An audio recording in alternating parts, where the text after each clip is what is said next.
तभी उसकी छोटी ननद रिया उसके पास आती है। क्या हुआ भाभी, आप इतनी उदास क्यों बैठी हो? क्या बताऊं रिया, आज मेरी दोस्त की मेहंदी है और उसने जिद की है, रूपाली तुमको मेरी मेहंदी में जरूर आना है। अब तुम ही बताओ, मेरे पास यही एक साड़ी है लेकिन इसका ब्लाउज नहीं है, मैं क्या पहन कर जाऊं? रूपाली की शादी एक बहुत ही गरीब घर में हुई है। उस बेचारी के पास सिर्फ 2 जोड़ी ही कपड़े हैं जिन्हें वो अदल बदल कर पहनती है। आज उसकी बचपन की दोस्त मुस्कान की मेहंदी है और रूपाली के पास पहनने के लिए कोई भी अच्छे कपड़े नहीं है। एक साड़ी बची है लेकिन उसका ब्लाउज नहीं है। रूपाली का पति सोहन, वो रूपाली से तलाक ले चुका है और दूसरी शादी कर लिया। रूपाली जो कि दिल से बहुत अच्छी है, इसलिए वो अपनी सास और ननद के साथ ससुराल में ही रहती है। रिया पहले पार्लर में काम करती थी, लेकिन उस दिन माँ, मैं पार्लर जा रही हूँ। ठीक है बेटा। रिया जो कि बहुत अच्छी मेहंदी लगा लेती थी, इसलिए कुछ लड़कियों ने उसका नाम खराब करने की सोची। हेलो रिया। हाँ शालिनी बोलो। तुम आते समय मेहंदी लेते आना, और सुनो, पाउडर लाना, हम यहाँ मेहंदी तैयार कर लेंगे। बहुत स्पेशल कस्टमर आ रही है। ठीक है, मैं मेहंदी पाउडर लेते आऊंगी। इतना कहकर दोनों फोन रख देते हैं। अब देखो मजा, रिया के वजह से कोई हमें नहीं पूछता था ना, अब लोग इसके नाम से भी नफरत करेंगे।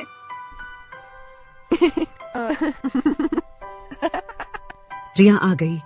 रिया, एक क्लाइंट को मेहंदी लगानी है और वो जिद कर रही थी कि तुमसे ही लगवाएंगी, तो तुम उन्हें अटेंशन कर लो। मेहंदी को पाउच में हम भर देते हैं।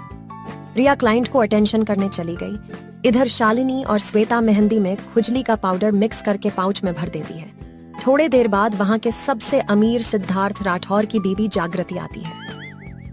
आइए मैम, वेलकम। मैंने सुना है यहाँ एक मेहंदी आर्टिस्ट है, मुझे उनसे ही मेहंदी लगवानी है। हाँ जी, ये है एक प्रोफेशनल मेहंदी आर्टिस्ट। रिया मैम को मेहंदी लगा दो। रिया मेहंदी लगाना शुरू करती है। वो जहाँ जहाँ मेहंदी लगाती है, जागृति के हाथ में खुजली शुरू हो जाती है। कुछ ही समय में खुजली बर्दाश्त से बाहर हो जाती है। क्या लगा दी हो, मुझे बहुत खुजली हो रही है। रिया, ये मेहंदी तुम लाई थी ना, कहीं तुमने इसमें कुछ मिला तो नहीं दिया? कैसी बात कर रही हो, मैं तो बस मार्केट के खरीद कर इसे ले आई। कुछ करो, ये खुजली बर्दाश्त से बाहर हो रही है। रिया जल्दी से अपना लोशन जागृति के हाथ में लगाती है, जिससे उसे थोड़ा ठंडक मिलती है। देखो तो जख्म भी खुद ही देंगी और मलहम भी खुद ही लगाएंगी। जागृति को यह सुनकर बहुत गुस्सा आया और वो पार्लर बंद करवाने लगी। कल से मुझे ये पार्लर यहाँ नहीं दिखना चाहिए, बंद करो इसे। मैम, मैं मानती हूँ मेरे स्टाफ से गलती हुई है, लेकिन आप पार्लर मत बंद करवाइए।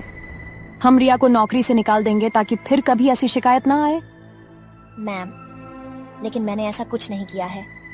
तुम्हें सुनाई नहीं दे रहा है? अभी के अभी निकलो यहाँ से और दोबारा पार्लर में आने की कोई जरूरत नहीं है। रिया उदास आंखों में आंसू को लेकर वहां से चली जाती है। जब वो घर पहुंचती है तो उसे अपनी बीमार माँ दिखती है। उस घर में सिर्फ रिया ही थी जो काम करती थी, जिससे उन्हें 2 वक्त का खाना मिलता था। अब उसे भी काम से निकाल दिया गया है। वो किस मुंह से ये बात उन्हें बताए? आज बहुत जल्दी आ गई हो बेटा। हाँ माँ, आज ज्यादा काम नहीं था। रिया अपनी भाभी के पास जाती है जो कि कमरे में उदास बैठी थी। क्या हुआ भाभी, आप इतनी उदास क्यों बैठी हो? क्या बताऊं रिया, आज मेरी दोस्त की मेहंदी है और उसने जिद की है, रूपाली तुमको मेरी मेहंदी में जरूर आना है। अब तुम ही बताओ, मेरे पास यही एक साड़ी है लेकिन इसका ब्लाउज नहीं है, मैं क्या पहन कर जाऊं? भाभी, मैं आपके लिए मेहंदी का एक अच्छा सा ब्लाउज बना दूंगी। ठीक है, फिर मैं साड़ी पहन कर आती हूँ। रूपाली साड़ी पहनकर आती है और रिया मेहंदी से उसका ब्लाउज बना देती है, जो कि बहुत सुंदर दिख रहा था। वाह रिया, ये तो बहुत सुंदर है, बिल्कुल पता ही नहीं चल रहा है। तुम भी चलो ना हमारे साथ। नहीं भाभी, आप जाइए, मेरा थोड़ा मूड खराब है। फिर तो तुम्हें चलना चाहिए ताकि तुम्हारा मूड सही हो पाए। रूपाली रिया की एक नहीं सुनती और उसे अपने साथ ले जाती है। वहाँ सबने रूपाली के ब्लाउज की तारीफ की और वहाँ पर जागृति भी मौजूद थी। हेलो मिस, तुम्हारा ब्लाउज बहुत अच्छा लग रहा है, किससे बनवाया? ये मेरी ननद ने बनाया है। रिया, ये एक मेहंदी आर्टिस्ट है। तुम यहाँ क्या कर रही हो? मैम, मुझे मालूम है आप मुझसे बहुत नाराज हैं, लेकिन मैंने आपकी मेहंदी में कुछ नहीं मिलाया था। बल्कि जब मुझे मालूम हुआ आप हमारे पार्लर में आ रही हो, हम और महंगी मेहंदी खरीद कर लाए थे। लेकिन ये सब कैसे हो गया, मुझे कुछ नहीं मालूम। ठीक है, तुम्हें अपनी गलती सुधरने का एक मौका देती हूँ। तुम्हें अपनी भाभी का ब्लाउज जैसे बनाया है उससे अच्छा मेरा ब्लाउज बनाओ। रिया जागृति के साथ साथ सभी लड़कियों का मेहंदी वाला ब्लाउज बनाती है।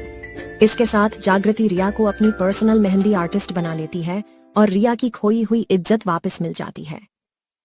शादी हुई थी, उसे नहाना था, इसीलिए वो माँ जी से बोलती है, माँ जी बाथरूम कहाँ है, मुझे नहाना है। यहाँ किसी के घर में बाथरूम नहीं है, तुम्हें नहाने के लिए बाहर तालाब में जाना होगा। लेकिन माँ जी नई बहू का ऐसे खुले में नहाना सही नहीं है। इस गांव की सभी बहुएं ऐसी ही नहाती हैं, तुम कोई हुस्न की परी नहीं हो। शिखा अपने कपड़े लेकर तालाब के किनारे जाती है। उसने देखा वहाँ पर काफी औरतें नहा रही हैं। शिखा भी अपने कपड़े उतारकर नहाने चली गई। वाह, कितना मजा आता है, इसीलिए सभी औरतें यहाँ नहाने के लिए आती हैं। उसे वहाँ पर कुछ तो अजीब लग रहा था, लेकिन उसने ध्यान नहीं दिया। शिखा कपड़े पहनकर वापस आ गई। बहू जंगल से लकड़ी ले आ, वरना अंधेरा हो जाएगा। शिखा कुल्हाड़ी उठाती है और जंगल की तरफ चल देती है। उसे वहाँ कुछ लफंगे दिखाई देते हैं जो कि फोन में कुछ देखकर हंस रहे थे। शिखा लकड़ी काटती है और घर वापस आ जाती है। अगले दिन, माँ जी मैं नहाने जा रही हूँ। ठीक है जल्दी आ जाना, मुझे भूख लगी है। शिखा नहाने चली गई। जब तालाब में वो नहा रही थी, उसे फिर से कुछ अजीब लगा। उसने देखा कि तालाब के पास एक नीम का पेड़ है जो कि हिल रहा है, जबकि बाकी पेड़ शांत है। मुझे ऐसा क्यों लग रहा है कि इस पेड़ से कोई मुझे देख रहा है। घर जाकर माँ जी से बात करती हूँ। शिखा घर जाती है। उसने खाना बनाया। जब सब कोई साथ में बैठकर खाना खा रहे थे, उस समय शिखा माँ जी से बोलती है, माँ जी तालाब के पास वाले नीम के पेड़ में कुछ है क्या? मुझे अक्सर ऐसा लगता है कि कोई मुझे उससे घूर रहा है। आज मैंने देखा कि सिर्फ वही नीम का पेड़ हिल रहा था, बाकी पेड़ शांत थे। ऐसा कहा जाता है कि पहले उस पेड़ की पूजा की जाती थी और हमारे पूर्वजों ने अपनी भक्ति की शक्ति से उस पेड़ में भगवान का वास करवा दिया। इसीलिए आज उस पेड़ की पूजा भी होती है। अगर उस पेड़ में भगवान बसते हैं तो औरतें इस तालाब में नहाती क्यों हैं? ऐसा कहा जाता है कि जब हमारे पूर्वजों को पता चला कि इस पेड़ में भगवान बसते हैं, तो उन्होंने पेड़ के पास जाकर बोला कि हमारी बहुएं इस तालाब में नहाती हैं, आपको कोई परेशानी तो नहीं है? तभी एक भविष्यवाणी हुई जिसमें उन्होंने कहा कि नहीं, हमें औरतों के यहाँ नहाने से कोई परेशानी नहीं है। ऐसे कैसे? मुझे तो कुछ गड़बड़ लग रही है, पता लगाना पड़ेगा सारा माजरा क्या है। शिखा अगले दिन नहाने गई। वहाँ पर काफी सारी औरतें नहा रही थी। शिखा भी नहाकर उस नीम के पेड़ के पास गई। तभी एक आवाज आती है, तुम्हें यहाँ आने की इजाजत नहीं है, मेरी पूजा सिर्फ मर्द करते हैं, तुम वापिस चली जाओ वरना अंजाम अच्छा नहीं होगा। शिखा को अब पक्का शक हो गया था कि कुछ तो बात जरूर है। वो वापिस से घर आ जाती है। शाम को जब शिखा लकड़ी काटने के लिए जा रही थी, तो वो उस तरफ जाती है जहाँ पर नीम का पेड़ था और सारी सच्चाई उसके सामने आ जाती है। हे भगवान, इतना बड़ा धोखा हम लोगों के साथ। मुझे सबको ये बात बताना चाहिए, लेकिन बिना सबूत के कोई मेरी बात पे भरोसा नहीं करेगा। दरअसल जब शिखा वहाँ पर गई तो उसने देखा कि कुछ लड़के उसी पेड़ के पास खड़े थे।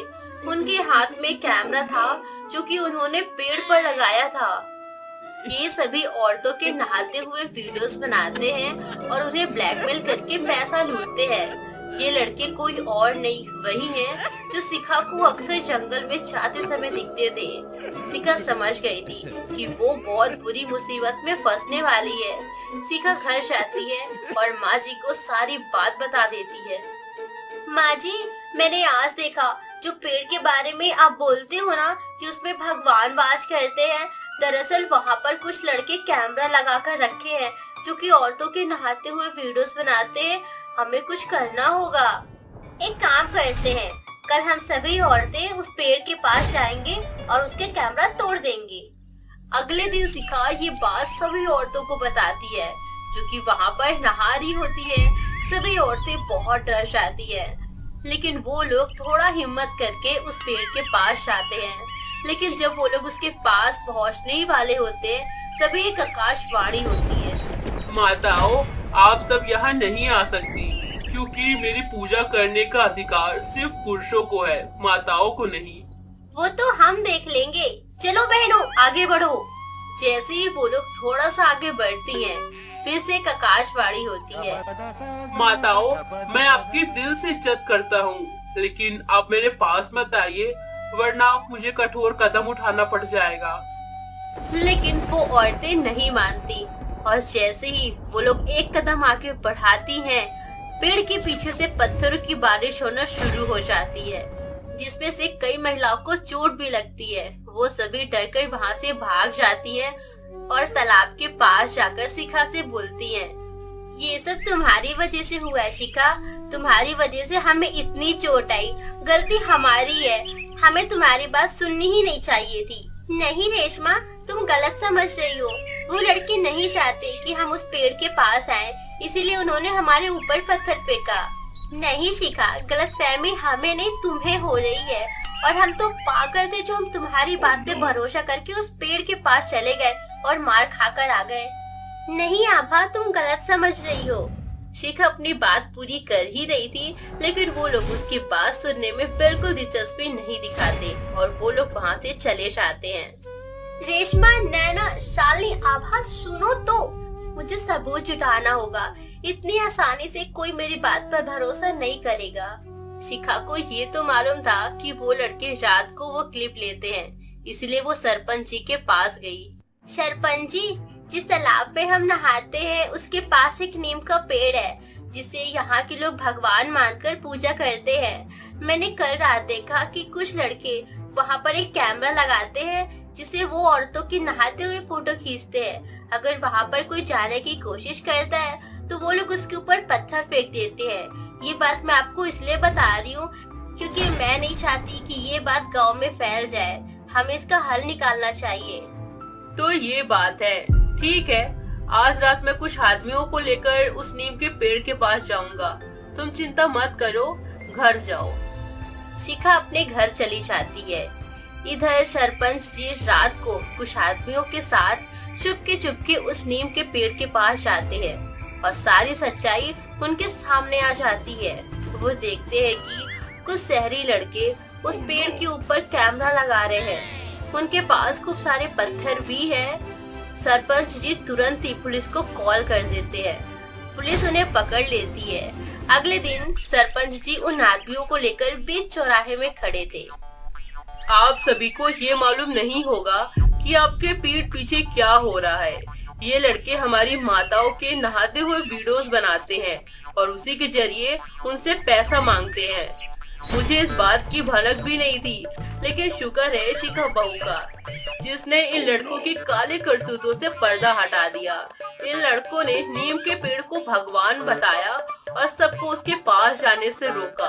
अगर कोई वहां जाने की कोशिश भी करता तो ये लोग उसके ऊपर पत्थर से हमला कर देते और खुद आकाशवाणी बनकर लोगों को इससे दूर रखते। हमें माफ कर दो शिखा, हमने तुम्हारी बात पर भरोसा नहीं किया। कोई बात नहीं, मैं समझती हूँ, उस समय हालात ही कुछ ऐसे थे कि किसी को मेरे ऊपर भरोसा ही नहीं होता। सभी लोगों ने शिखा की बहादुरी की चौंक कर तारीफ की। सरपंच जी ने उन बदमाश लड़कों के कैमरे से सारे वीडियो और फोटो हटा दी और उन्हें पुलिस के हवाले कर दिया। उम्मीद करते हैं दोस्तों आपको ये स्टोरी बहुत ज्यादा पसंद आई होगी। मिलते हैं एक और धमाकेदार स्टोरी के साथ। Thanks for watching. बस अब नहीं रहा जाता, मुझे माँ जी से बात करनी पड़ेगी।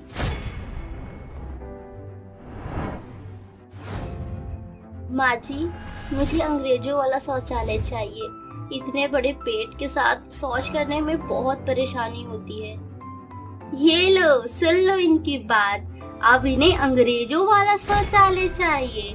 हम तो सोचे रहे नई नवेली बहू घर आएगी, उसका ऐसे खुले में शौच करना सही नहीं, इसीलिए घर में ही शौचालय बनवा देते हैं, लेकिन अब इन्हें अंग्रेजों वाला चाहिए। माँ जी, आप मेरी हालत तो देख ही रहे हो, ऐसे में उठने बैठने में बहुत परेशानी आती है। बस तू ही तो अनोखी है जो गर्भवती हुई है। अरे तुम दोनों की लड़ाई खत्म हो गई हो तो मुझे खाना दे दो। जाओ इनको खाना देकर आओ। मेरे पेट में दर्द हो रहा है और मैं चली आराम करने। आप संभालो अपने पति को। रिंकी बड़ी ही उम्मीदों के साथ अपने बेटे मोनू की शादी साक्षी से करवाई थी, लेकिन साक्षी जो कि शहर की थी तो उसे गांव की हवा कहाँ सूट करे। वो आए दिन मोनू से झगड़ा करती थी कि तुम्हारे घर में ये नहीं है वो नहीं है। बेचारा मोनू भी शांत रहता था। अब चूंकि वो गर्भवती थी तो उसे अंग्रेजों वाला शौचालय चाहिए था। एक दिन मोनू अपने पापा के पास गया। पापा वो मुझे कुछ पैसे चाहिए थे। पैसे? वो क्यों बेटा? वो साक्षी पेट से है इसलिए उसे शौच में परेशानी आती है, उसके लिए अंग्रेजों वाला शौचालय बनाना है। वो दोनों ऐसे बात कर ही रहे थे, उसी समय रिंकी वहां जाती है। ओहो, महारानी को अंग्रेजों वाला शौचालय चाहिए। माँ धीरे बोलो, साक्षी सुन लेगी। तो सुनने दो ना, वैसे भी शादी करके कौन सा तीर मार ली है। साक्षी ये सब दूर खड़ी सुन रही थी। अच्छा, मेरे पीठ पीछे ये बातें होती हैं, अब इन्हें बताती हूँ। साक्षी घर की कुर्सी को बीच से काटने लगती है। शोर सुनकर घर के सभी लोग वहां जाते हैं। साक्षी तुम ये क्या कर रही हो? मैं कुर्सी शौचालय बना रही हूँ। कुर्सी शौचालय? देखो साक्षी, अभी तुम्हें आराम करने की जरूरत है। इस हालत में तुम्हें ये सब करना सही नहीं है। तो और क्या करूं? मेरा 7वां महीना चल रहा है। अगर शौच करने बैठ जाओ तो उठने में बहुत परेशानी होती है। मैं जब से बोल रही हूँ मेरे लिए अंग्रेजों वाला शौचालय ले आओ, कोई मेरी सुनता ही कहाँ है। साक्षी उस कुर्सी को टॉयलेट में ले जाकर रख देती है। ऐसे ही कुछ दिन बीत गए। एक दिन रिंकी के घर में उसके कुछ रिश्तेदार आए। साक्षी जो कि गर्भवती थी इसीलिए वो कुछ भी काम नहीं कर रही थी। आंटी मुझे वॉशरूम जाना है। बेटा वो सामने वॉशरूम है। वो बच्चा वॉशरूम जाता है। वहाँ उसे कुर्सी वाला शौचालय दिखा, जिसे देखकर वो बच्चा हंसते हुए बाहर आया। क्या हुआ बेटा, तुम इतना हंस क्यों रहे हो? माँ, आंटी का टॉयलेट कितना फनी है। ऐसा क्या देख लिए हो? चिंकी जब वॉशरूम में जाती है तो उसे शौचालय के ऊपर कुर्सी दिखती है। अरे दीदी, ये क्या, आपने शौचालय के ऊपर कुर्सी रखी है? इतना शौक है तो अंग्रेजों वाला शौचालय खरीद लेते। चिंकी की ये बात सुनकर सब हंसने लगते हैं।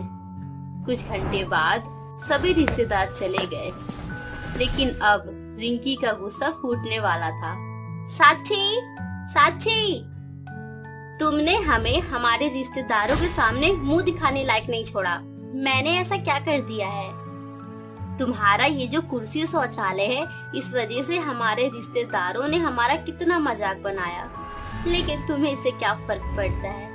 तुम्हें तो वही करना है ना जो तुम चाहती हो। माँ जी, मैंने आपको कितनी बार कहा है कि अंग्रेजों वाला शौचालय खरीद दीजिए, लेकिन आपने मेरी एक नहीं सुनी। अब मेरा 7वां महीना चल रहा है, मुझे उठने बैठने में परेशानी होती है, तो कुछ ना कुछ तो करूँगी ना। हाँ, सिर्फ तू ही तो एक अनोखी है जो गर्भवती हुई है। हमारे जमाने में कोई शौचालय नहीं हुआ करते थे। हम लोग लोटा लेकर खेत में जाते थे, ऊपर से खेतों का इतना सारा काम, और तुम्हें तो घर का ही काम बोझ लगता है।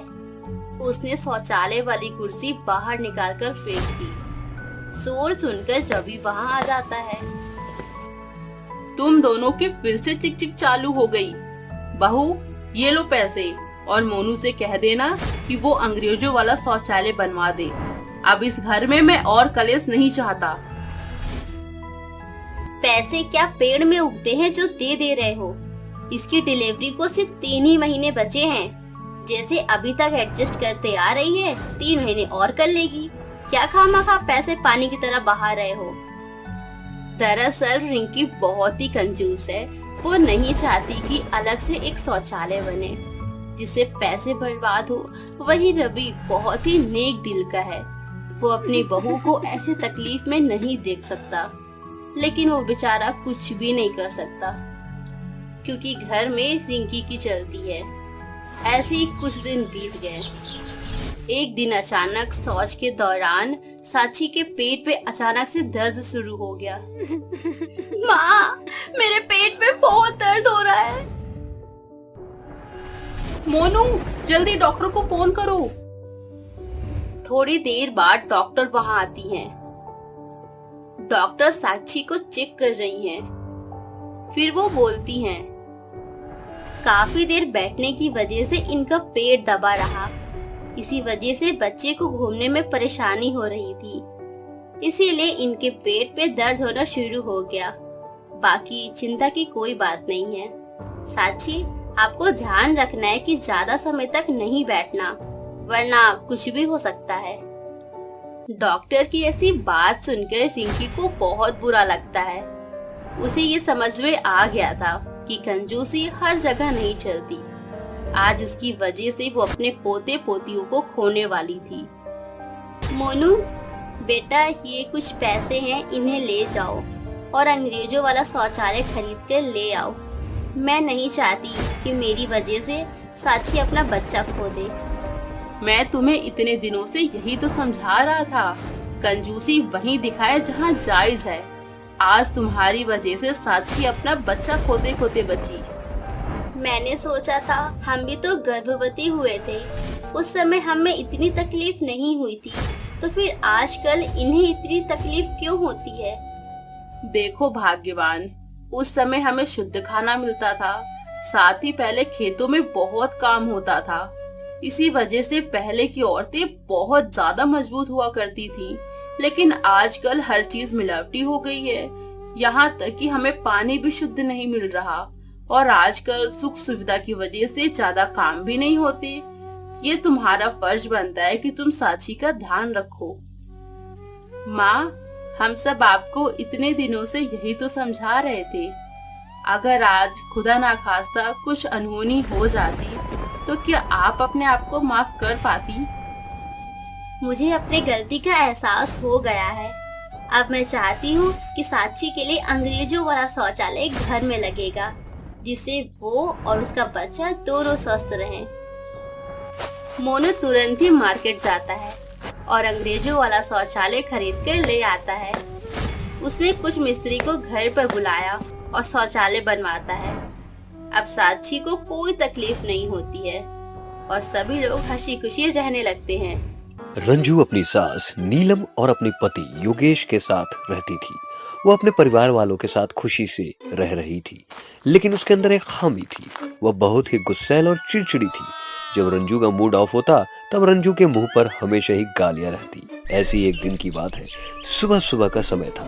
रंजू चाय लेकर अपने कमरे में अपने पति को उठाने के लिए आती है, और जैसे ही वो कमरे में जाती है वैसे ही योगेश को बालकनी पर खड़े देख तुरंत चाय का कप टेबल पर रखती है और जाकर बालकनी में देखती है। बालकनी के छज्जे से रंजू को कोई और नहीं बल्कि उसकी पड़ोसन दिखाई देती है। उसे देखकर रंजू को बहुत गुस्सा आता है और वह गुस्से में गालियां देते हुए उसे बोलती है, अरे हरामखोर कमीनी करम जली कहीं की, तुझे शर्म नहीं आई?